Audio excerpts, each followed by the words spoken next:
Hello, welcome to Tony's Bonsai. Just want to start this video with showing you something that came in the post today.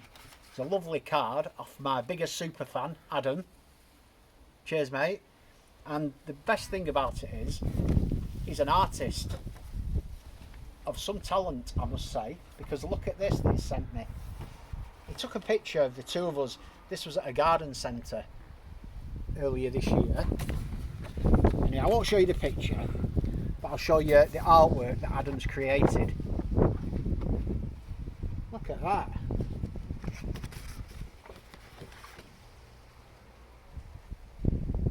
Absolutely brilliant. That is some talented work, mate.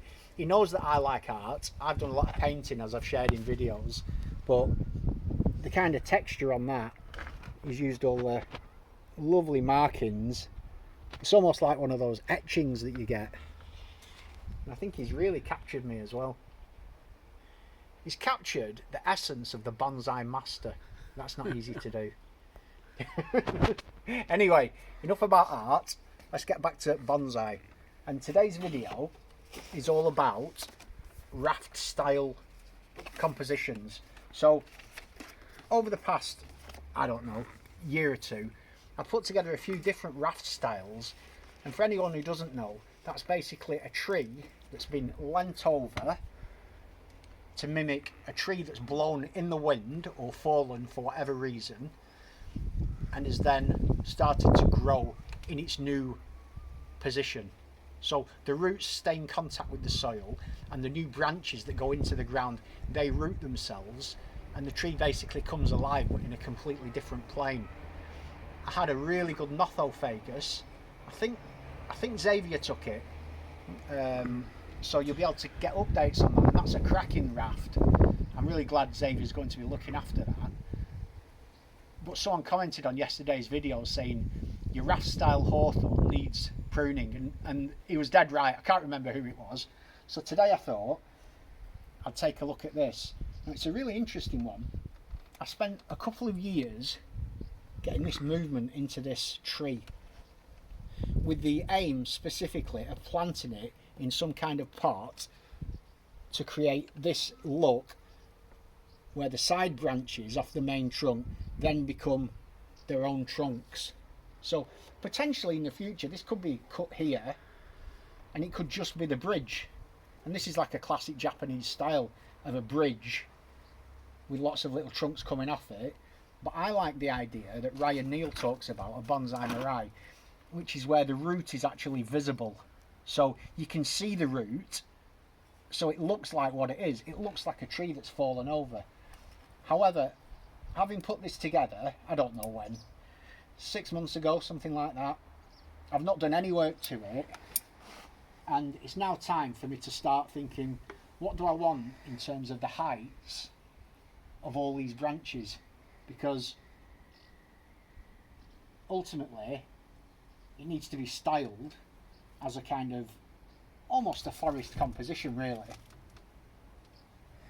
I think to start off I'm going to prune back these that come out of the main trunk.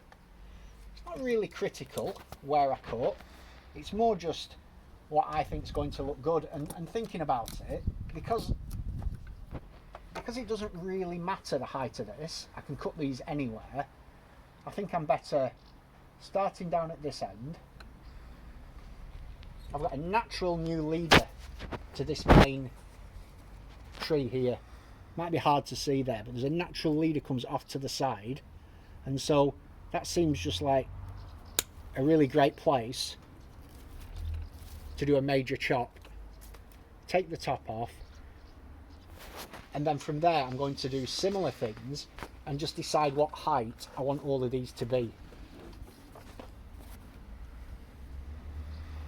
Now I'm sort of sitting back looking, and I'm going to go back on what I just said, and in order that I can design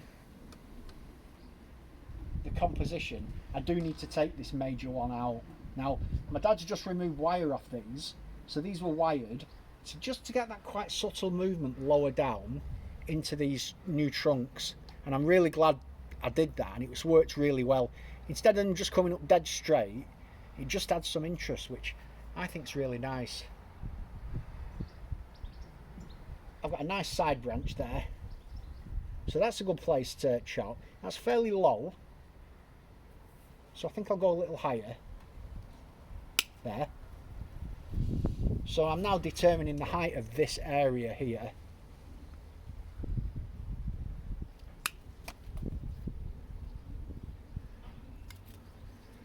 By just bringing these different elements down.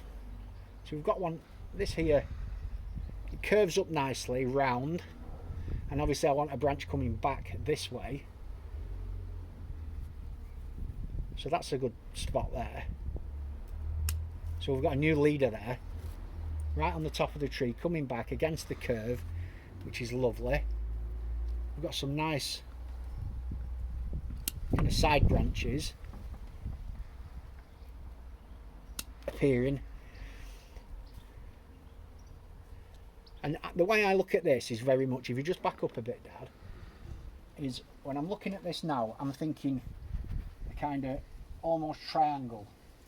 So this is kind of up there, down, up. So it's like height, down, height. So sort of two triangles next to each other. So if this is coming down here, we've got that flow going down.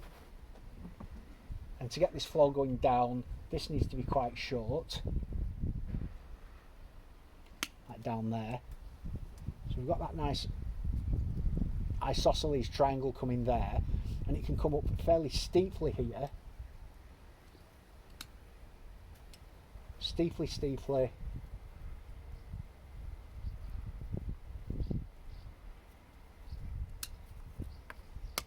And this is where we can let our kind of creativity come through. It's the real fun. You know, you spend a couple of years bending this trunk, you put it together, you wait 6 months or a year for it to settle in and start to get established, and then at this point you start going, right, I've done all that work,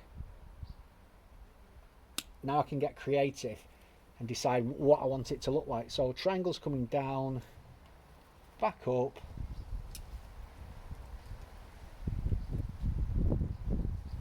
nice new leader here.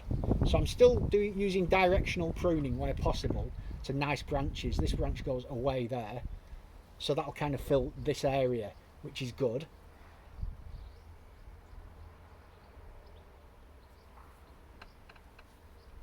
Triangle, down, across, just nip the end off that, up, a little bit of height off that, there, and this one here, triangle down, coming up, and using that kind of triangle method, it's just sort of clarifying in my mind the overall shape.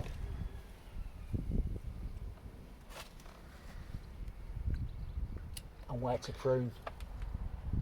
Just let me come a little bit that way, Tony, just to get a shot from there. Yeah, from the side. Can you begin to see that triangle from there, hopefully? Yeah. I'll just take a little bit off there. So from here you might be able to get that. I'll just do that triangle idea now. So from here you can see the triangle idea coming in here and then coming up to there, and then hopefully in the future going down. So you've got like a triangle and a triangle coming like that.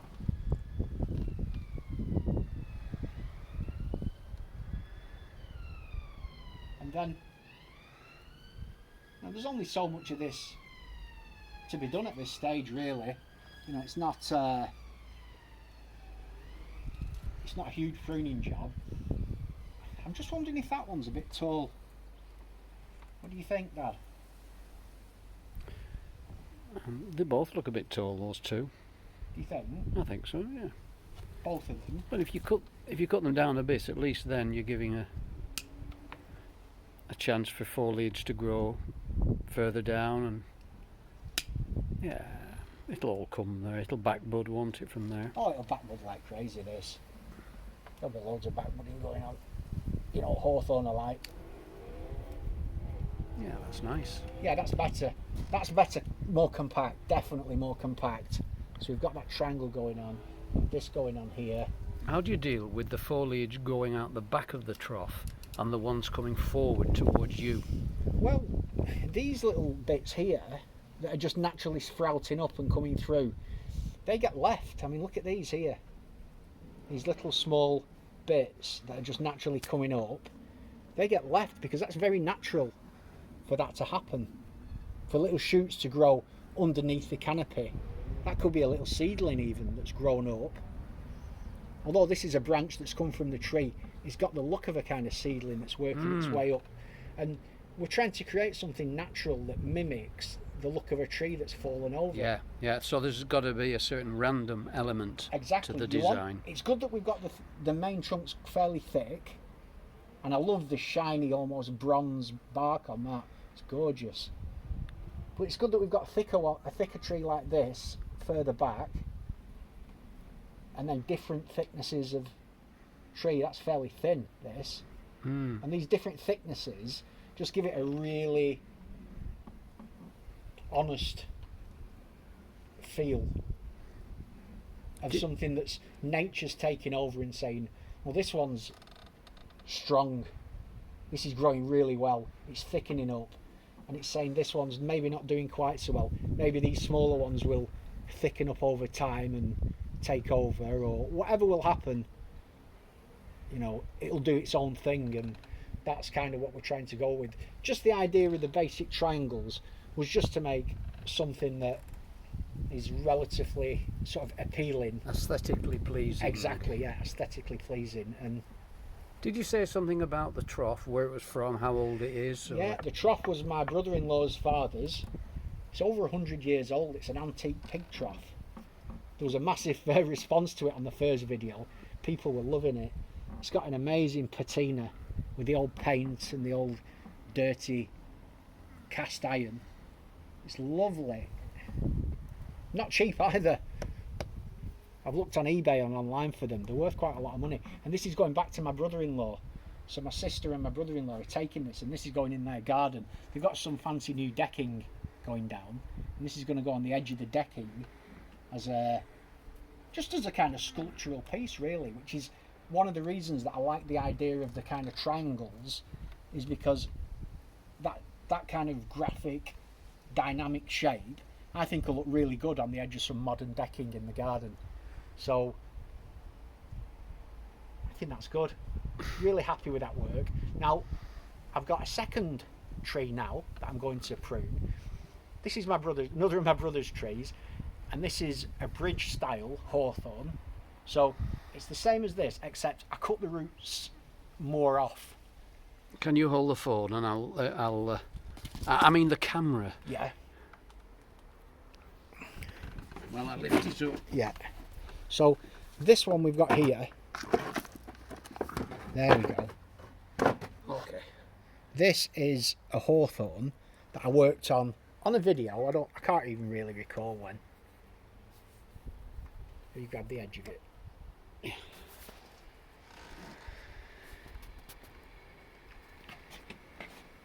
And if you can see the bridge here, this is like the one in the pig trough, but there's nothing else. It's just the bridge. So everything happening with this is just coming out of that bridge. So eventually this gets planted in a shallow bonsai pot, and it's quite dramatic because you've got this natural living arc of trunk, and out of that trunk you've got these smaller trunks appearing vertically. I prefer the full one with the roots on and everything, but I wanted to do one of these just as something a little different. And as I rotate that round now, the big question is how far I chop these down. Does the root come down and then back up here? Not the root, the actual trunk. Yes. Of the tree. The trunk goes down into the soil. The trunk is bent around, which I'd done before I planted it, and then I scalloped the bark using my cutters. I took scallops out of the bark. I put rooting hormone on it, and then I buried it down here in some moss in soil. So hopefully all the end of this tree now is rooting, setting roots out, and this has already got roots this end. You can see around here, this is the old root ball there. So at the moment this root ball is what's feeding the tree while it's developing its new root system at the other end. And Is that like a ground layer then, would you call it? A ground layer? Yeah, this is ground buried, layering. On this yeah, end, this yeah. is ground layering, yeah. Because obviously it's still got its roots here, and then it's ground layering at this end. Now, not all trees ground layer. Hawthorn do, they're very good at it. So they're a really good species for this technique. And then in time, it'll be being fed from both sides. This will send out new shoots, new suckers, and it'll just keep developing. But my main big decision now is where do I make the major chop on this? Because that has to be cut down.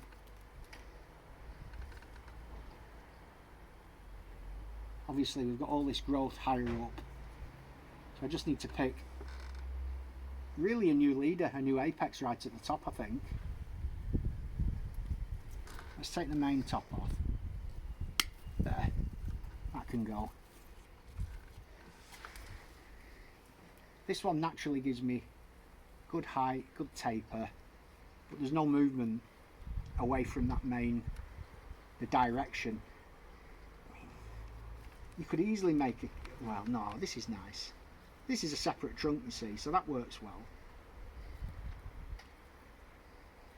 Yeah, it's a tricky one. Where you're looking at from now with the camera, I think that's the front there. So we've got the front there. This will be less high than the main thick one, so I can cut that back. And it's where I go with this. So I've got a nice branch there. It's quite small, but it's going in a good direction away. So to me, that's a better place for that whole top of the tree to be removed, because we've got two nice branches, one round here coming back into the tree, a nice one here moving away from the tree, and this one obviously comes already in this direction. So again, we're relying on directional pruning on this to just take it in the right direction. This was the end of the tree here, so as I rotate that round,